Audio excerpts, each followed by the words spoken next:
Hello everyone. My Marathi शब्दकोशमध्ये मी स्नेहल तुमचे स्वागत करते. मित्रांनो, सेल्फ डेव्हलपमेंट हवा असेल तर आपल्याला गुड हॅबिट्स, आपला एक गोल सेट असायला हवं आणि आपल्यामध्ये डिसिप्लिन असायला हवी आणि या सर्वांसोबत इंग्लिश बोलणंही तेवढंच गरजेचं आहे. तर मित्रांनो, एकमेकांसोबत बोलताना शक्यतो छोटे छोटे शब्द वापरण्याचा प्रयत्न करा. तेव्हा नंतर मोठमोठी वाक्य आपोआप बनवता येतील, ती बोलता येतील. हे छोटे छोटे शब्द बोलता येण्यासाठी आपली व्होकॅब्युलरी स्ट्रॉंग असणे गरजेचे आहे. बेसिक व्होकॅब्युलरी येत असेल तर आपण मोठी मोठी वाक्य बिल्ड करू शकतो. अशीच व्होकॅब्युलरी शिकण्यासाठी लवकर चॅनलला सबस्क्राईब करा, कारण मी तुमच्यासाठी बेसिक टू ॲडव्हान्स व्होकॅब्युलरी घेऊन आले आहे. व्हिडिओ तुमच्यासाठी नक्कीच उपयोगी ठरेल मित्रांनो. चला व्हिडिओला सुरुवात करूया. आज आपल्या सिरीजचा 30वा दिवस आहे. याआधी आपण भरपूर शब्द बघितले.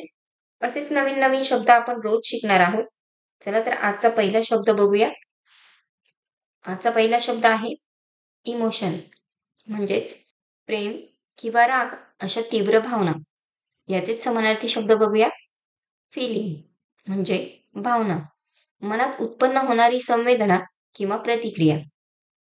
दुसरा शब्द सेंटिमेंट म्हणजे संवेदना, कोणत्याही गोष्टीबद्दल व्यक्त होणारी भावना. याचेच विरुद्धार्थी शब्द बघूया. ॲपॅथी म्हणजे उदासीनता, कोणत्याही प्रकारच्या भावनेचा अभाव. दुसरा शब्द इंडिफरन्स म्हणजे निर्लोभता, काहीही फरक न पडणे किंवा भावना शून्य असणे. याचेच उदाहरण बघूया. She couldn't hide her emotion of joy, ती आनंदाची भावना लपवू शकली नाही. नेक्स्ट वर्ड एम्पॅथी म्हणजे दुसऱ्याच्या भावना जाणून घेण्याची कुवत. याचेच समानार्थी शब्द बघूया. कम्पॅशन म्हणजे करुणा, दुसऱ्याच्या दुःखाची जाणीव होऊन मदतीची भावना निर्माण होणे. दुसरा शब्द अंडरस्टँडिंग म्हणजे समज, परिस्थितीची योग्य जाणीव असणे. याचेच विरुद्धार्थी शब्द बघूया. ॲपॅथी म्हणजे उदासीनता, दुसऱ्याच्या भावना समजून न घेणे किंवा त्याबद्दल संवेदनशील नसणे. दुसरा शब्द इंडिफरन्स म्हणजे निर्लोभता, कोणत्याही प्रकारची सहानुभूती किंवा काळजी न दाखवणे. याचेच उदाहरण बघूया. She show empathy towards the homeless man, तिने बेघर माणसाबद्दल सहानुभूती दर्शवली. नेक्स्ट वर्ड एम्फासिस म्हणजे एखादी गोष्ट अधिक भर देऊन सांगणे. याचेच समानार्थी शब्द बघूया. इम्पॉर्टन्स म्हणजे महत्त्व, एखाद्या गोष्टीला विशेष लक्ष देणे. दुसरा शब्द स्ट्रेस म्हणजे जोर, एखाद्या बाबीवर विशेष भर देणे. याचेच विरुद्धार्थी शब्द बघूया. इनसिग्निफिकन्स म्हणजे महत्त्वहीनता, फारसं महत्त्व नसणे. दुसरा शब्द निग्लेक्ट म्हणजे दुर्लक्ष, आवश्यक लक्ष न देणे. याचेच उदाहरण बघूया.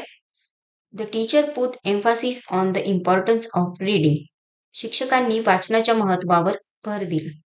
नेक्स्ट वर्ड एम्पेरिकल म्हणजे निरीक्षण व प्रयोग यावर अक्षरलेला किंवा आधारलेला. याचे समानार्थी शब्द बघूया. प्रॅक्टिकल म्हणजे प्रायोगिक, प्रत्यक्ष अनुभव आणि निरीक्षणावर आधारित.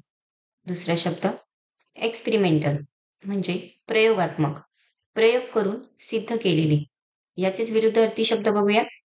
थेरॉटिकल म्हणजे सैद्धांतिक, केवळ संकल्पनेवर आधारित किंवा प्रत्यक्ष अनुभव नसलेले.